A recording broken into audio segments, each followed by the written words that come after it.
samedi 25 juillet 2026 yéen a ngi ci SM5 TV ñoo ngi yéen ci xibaar yi bu liy jàllee lay doon. na ci li gën a fës ci xibaar yi mbokk yi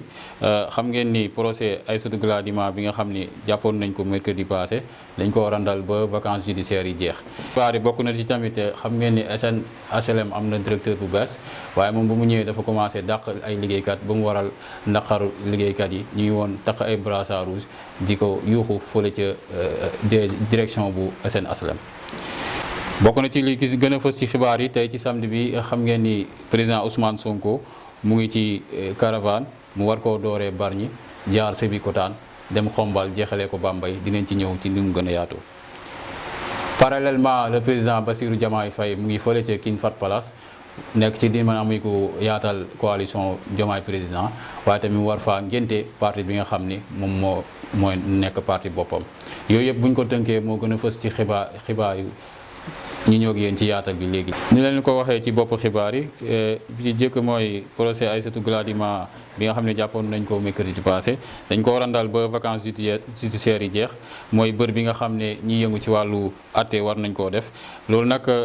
mu ngi amee gannaaw ba ñoom niñ ko teewoon ci wàllu fond Covid 19 bi mooy mbas mi nga xam ne amoon nañ fi ak koppar yi ca génnoon moom dañ ko ci xawoon tudd moom nag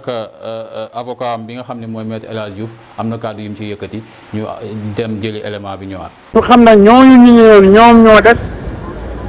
ndax non léegi dañ ko dëggal wala dañ ko dindi soo ko mën a atte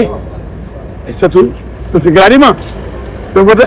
renvoyé ko ba après vacances judiciaires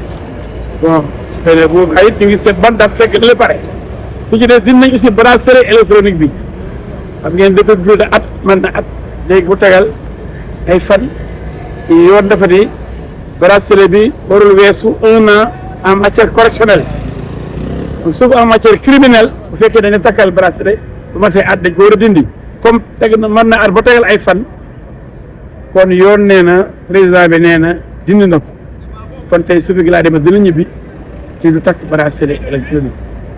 atteem dina dem ba après vacances judiciaires yi ba après novembre fu ñu xool la xew fële nan lay mujjee ñu mën ko atte kon am nañ ndam lu rëy parce que ñaari point yooyu la avocat yi say plainte ki am na ci ndam. léegi ci wàllu yoon dañuy jàll ci verdict bi nga xam ni moo concerné Jérôme Bandiaky ak Sakoro Ka ñoom dañuy wax ni tribunal grande instance condamné leen 6 mois de prison mooy juróom-benn at yi nga xam ne war nañ koo tëdd ñu fàttali nag ñoom dañ leen jàppoon depuis septembre 2024 li leen doon toppee bokk na ci trafic illicite d'armes usurpation de fonction trafic d'armes waaye nag liñ leen toppee yooyu yëpp dañ ko bàyyi ba mu des benn muy détention d'armes ñu ànd suivre élément bi nga xam ne mooy jëm ci wàllu bi léegi ñu ñëwaat. ñu bàyyi Jérôme Bandiaky si le fait que kii di Jérôme Bandiaky da doon jéem a daaneel état bi wala di insécurité si état bi alors par contre procureur dafa ne nañ ko téye ci le fait que dafa yoroon arme de façon illégale. ñun nag gisee wuñ ko noonu parce que Jérôme Bandiaky am na autorisation de port d'arme déjà Jérôme Bandiaky am na passeport diplomatique bu mu acquérir en bonne et due forme amoon na benn logement bi ñu ko joxoon te it arme yi mu amoon ak tokiwoki yi yooyu dafay rapporté aussi activité am en même temps da doon gérer benn société de gardiennage. ku na ci li gën a fës ci xibaar yi tamit xam ngeen ni DG SNHLM bu bees bi gannaaw ba mu daloo kërul liggéeykaay boobu. li gën a fës ci xibaar yi bokk na ci aussi SNHLM DG bu bees bi gannaaw ba mu daloo liggéey bi dafa ñëw rek dàq juróom-ñeenti agent yi nga xam ne ñoo doon liggéey ci këru liggéeykaay boobu ba mu jur naqar ak tiis ci liggéeykat yi ba ñoom dañoo taq brassaaru yu xonk taxaw di ko yuuxoo ci buntu direction bi ñu ànd seetaan élément bi ñëwaat. 9 personnes dont il a licencié c'est des grands cadres de la société, c'est ces gens-là qui ont fondé cette société-là. C'est des grands travailleurs. Aujourd'hui, on est allé le voir pour uniquement de les recaser, de le faire revenir à ses meilleurs sentiments. Il a refusé catégoriquement. Il s'est positionné que lui, il fait un redressement. na fës ci xibaar yi mbokk yi xam nga ni président Ousmane Sonko muy woon ci caravane doore woon ko tey suba ca Bargny jaar Sébikotane jaar Xombal war koo jeexalee fële ca Bambey mbooloo mu bëri nag toppoon ko xam naa dinañ ci ñëw ak suñu reporter bi nga xam ne moo ñu toppaloon caravane bi ngeen ñu bàyyi leen ngeen suivre élément bi ñu dellu si waat.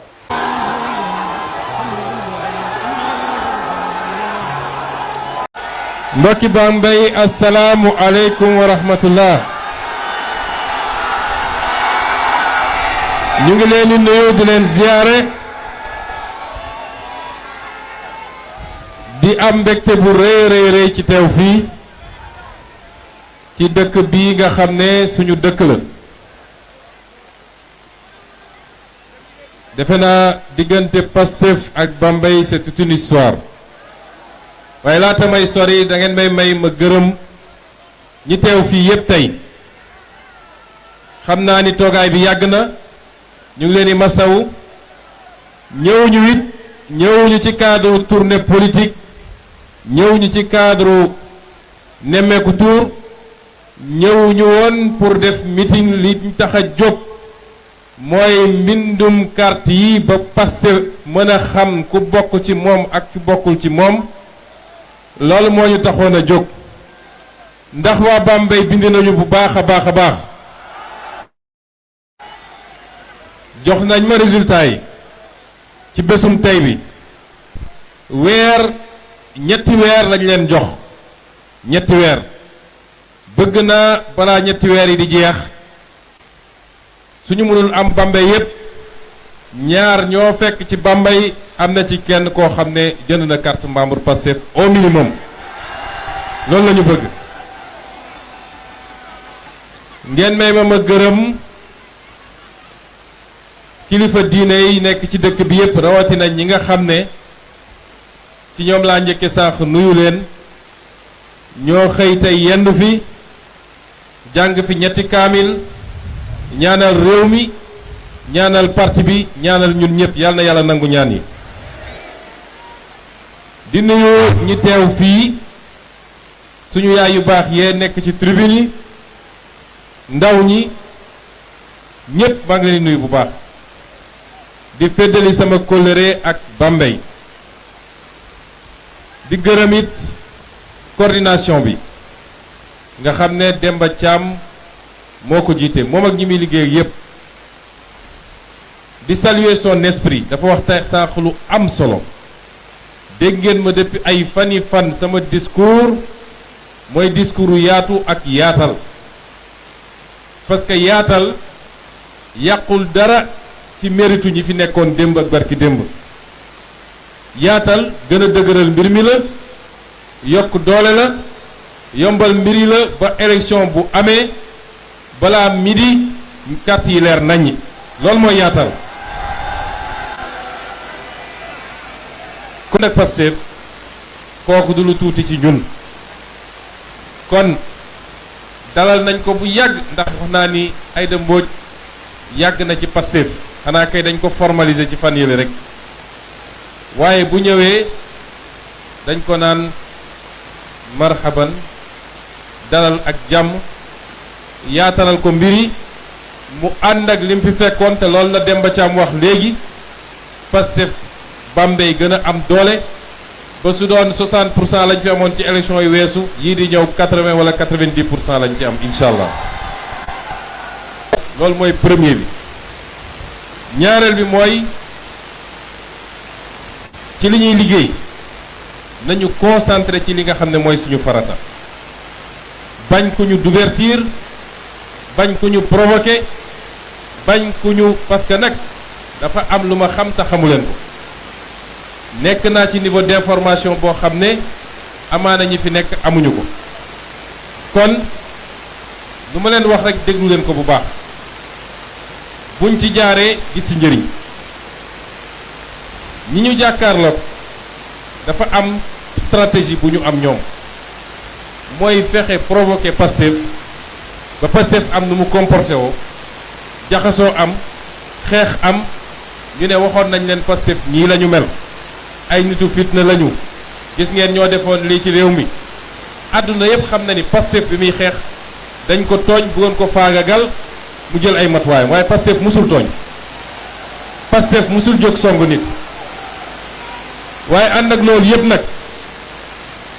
nit li ñuy wax expérience fa nga jot a jaar dafa am lu mu la war a jàngal. si wàllu politique ba tey xam ngeen ni parallèlement président Bassirou Diomaye Faye moom tamit mu ngi woon tey ca King Fahd Palace moom it war a yaatal coalition Diomaye président ànd fi ak allié am waaye tamit war faa ngénte parti boppam parti bi nag tey lañ ko war a ngénte nan lay tudd ak lan moo xewoon King Fahd Palace ñu ànd ak suñu reporter yi mu dikkital ñu ko. fi ñu jaar ba egsi tey fii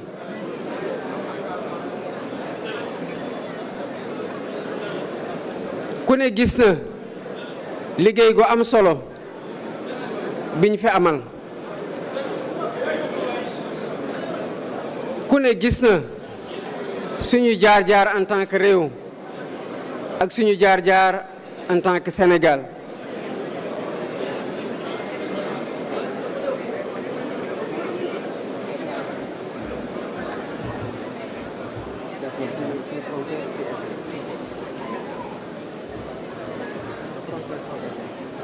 depuis la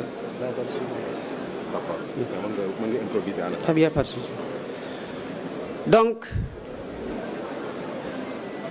gis nañu liggéey gu am solo bi ngeen def dafa am li ma leen waxoon ne leen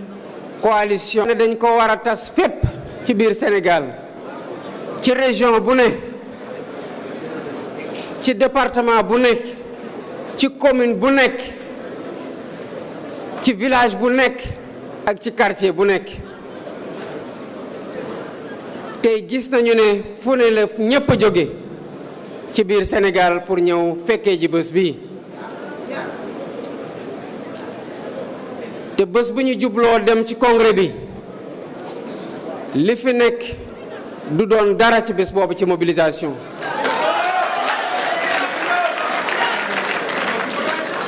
ndax la légitimité politique et la légitimité électorale au Sénégal moo fi daje tey gii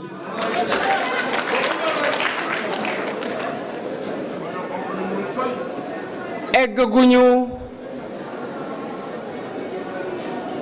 ci congrès parti bii ñuy amal tey te déjà Kiraay à partir d'aujourd'hui est le parti majoritaire dans ce pays.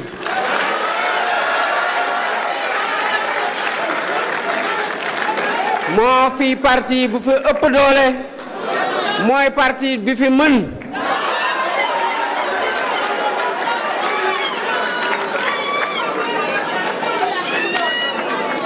kon ñi fi nekk ñépp tey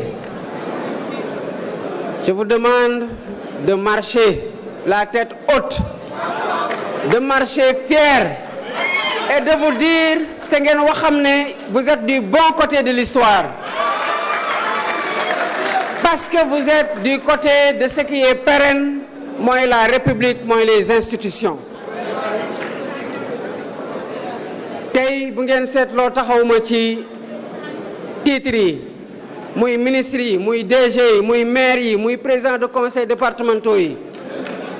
taxawma ci fonction yi tey dama taxaw boole moo tax bi ma ñëwee ba tey dama leen di woowee les frères et sœurs patriotes républicains.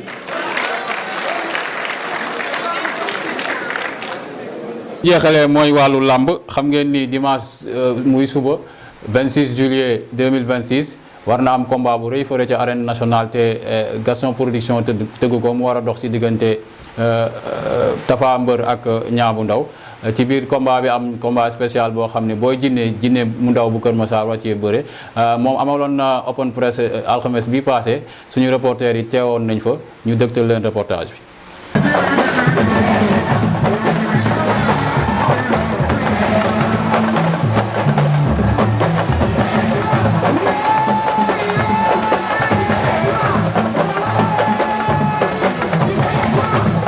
mbokk yi lii buñ ko boolee